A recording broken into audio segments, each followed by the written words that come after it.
aslında.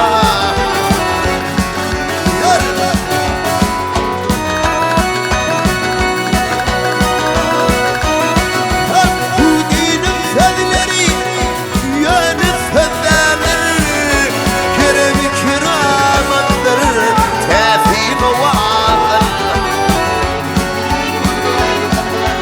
Hiç saadet dememeye yine hudusun.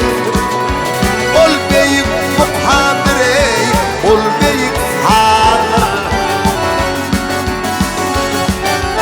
İnsan bulmen gövüne şadı bulmasa, Al-Hamza Osman kışın ey, badı bulmasa.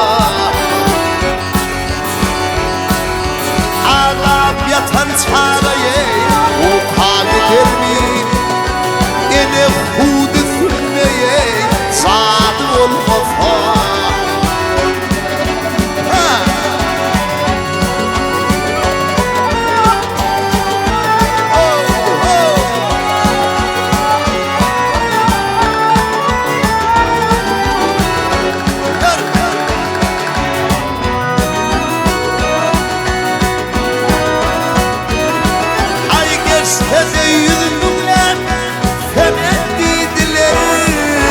Artar kerameti yenildiler.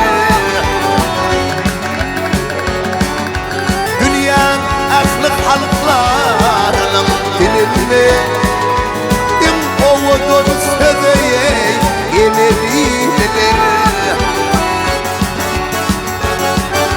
Kelamının fennine kaydan çeşmemin, göz başıma ömrü vakıt esnemin. Yörsen dedim kâ koyverim, kâ tutup adımlerim uçağımdan başladım.